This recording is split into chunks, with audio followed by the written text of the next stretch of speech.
July 2, 1943. Castelvetrano Airfield, Sicily. A Focke-Wulf 190 flashed beneath a diving P-40 Warhawk, and then tracers stitched across its fuselage. The German fighter rolled and plunged into the wheat fields below. First Lieutenant Charles B. Hall, 22, from Brazil, Indiana, had just recorded what many in the Luftwaffe insisted could not happen. A black American fighter pilot had downed one of their elite.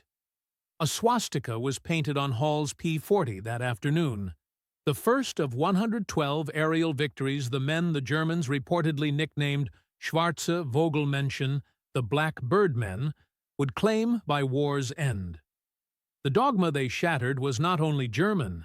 Nazi racial ideology classed black people as inferior, unfit for complex tasks or courage in combat. In America, official assessments echoed prejudice. A 1925 U.S. Army War College report concluded black soldiers were of inferior mentality and unsuited to leadership.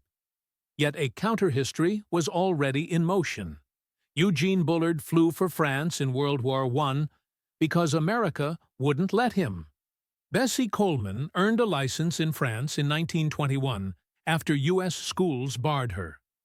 By the 1930s, the Black-run Coffee School of Aeronautics in Chicago was producing skilled civilian pilots. Pressure mounted as war approached.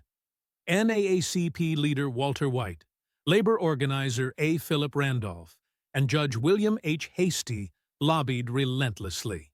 Executive Order 8802 banned discrimination in defense industries, and the civilian pilot training program finally included black colleges. In January 1941, the War Department announced an experiment, the 99th Pursuit Squadron, an all-black flying unit. The implication was clear. They were expected to fail. Captain Benjamin O. Davis, Jr., son of the first black U.S. Army general, took command.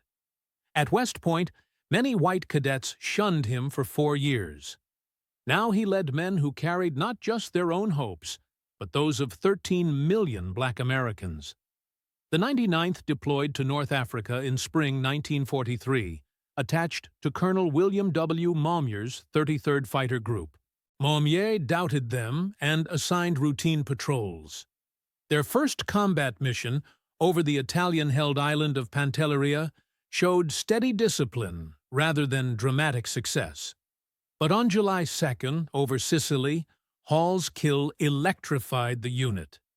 Black ground crews who had endured months of slights watched the first victory mark go on a Tuskegee machine. Critics still circled. By early 1944, Maumier filed a report alleging the 99th lacked aggressiveness and recommending their removal from combat. It reached General Hap Arnold. Then came Anzio. On January 27, 28, 1944, the Luftwaffe hurled major raids at the beachhead. 15 pilots of the 99th, flying hard-used P-40s against superior FW-190s, struck back. Accounts vary between 8 and 13 enemy aircraft shot down in 2 days. Hall added to his tally. A War Department study soon confirmed what pilots already knew. The 99th's performance matched that of other P-40 squadrons. In May 1944, the 99th was joined with the 100th, 301st, and 302nd Fighter Squadrons to form the 322nd Fighter Group. They moved to Ramatelli, Italy, and began long-range escort with the 15th Air Force. Colonel Davis addressed his men. "We cannot afford to lose bombers. Our job is not to be aces. Our job is to bring those bombers home." When General Nathan Twining introduced group markings, the 332nd received crimson tails. The red tails were instantly recognizable. Bomber crews knew nothing of race at first. They knew the escorts who stayed put. "Request the red tails," crews said, "if you can get them." July 1944 brought a severe test over southern Germany. The bomber formation, late to the rendezvous, met a concentrated German fighter onslaught, around 100 attackers striking from multiple directions. In minutes, 15 B-17s were lost, and 3 red-tail pilots, Robert Hutton, Wellington Irving, and Alfred Brown, did not return. Detractors pointed to the losses. Operational analyses showed the 332nd arrived at a crisis already in motion and kept it from becoming worse. They did what Davis had ordered. They fought to save bombers. By March 1945, the Luftwaffe's piston fighters could no longer challenge Allied control. But Germany had a new weapon, the Me-262 jet. On March 24th, the 332nd escorted bombers on a 1,600-mile round trip to Berlin's Daimler-Benz works. Jets from Jagdgeschwader 7 rose to meet them. Lieutenant Roscoe Brown had studied the jets' blind spots. "We knew the German jets were faster. Instead of going directly after them, we went away and then turned into their blind spots," he explained. Brown shot one down. Lieutenant Earl Lane did what many thought impossible, felling a jet with a long deflection shot aided by the K-14 gun sight. Lieutenant Charles Brantley claimed a third. That day, more Me-262s fell to the red tails than many groups would claim in the entire war.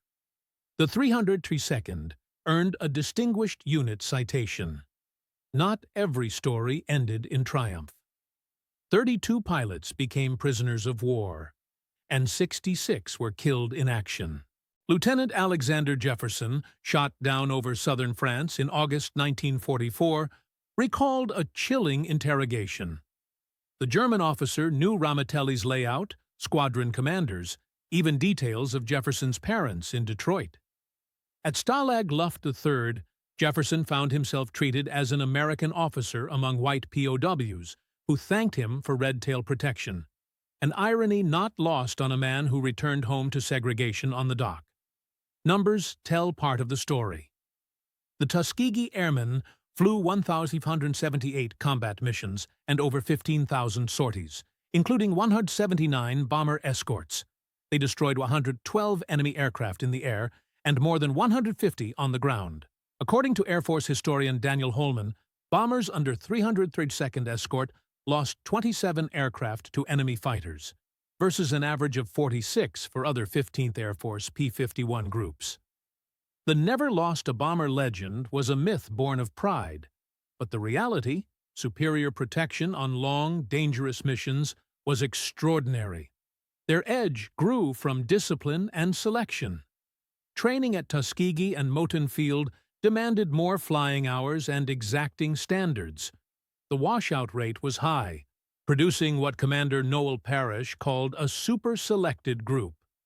They learned in hand-me-down P-40s and transitioned to the P-51 Mustang, the Packard-built Merlin engine, 650 caliber guns, and range that could take them deep into the Reich. Their layered escort tactics, close cover, medium intercept, high cover, required precision and restraint. "Anyone can shoot down a fighter if they abandon their post," Davis said. "It takes discipline to stay with the bombers when the enemy is running." Behind the pilots stood thousands of maintainers, armorers, and crew chiefs. At Ramitelli, often last in line for parts, the ground crews still kept availability rates on par with better supplied units. Their labor made every victory possible. The Red Tails fought 2 wars at once, against fascism abroad and racism at home. Black newspapers trumpeted their achievements as part of the WWII campaign. Mainstream coverage was sparse. While German opponents reportedly acknowledged the Black Birdmen, many Americans were told little. Yet their record, their restraint, and their courage helped point the way to change, influencing the U.S. Air Force that would emerge unsegregated after the war. And somewhere in the mind's eye, a red-tailed Mustang still rocks its wings over a bomber box, holding station, refusing the easy chase, and bringing its charges home.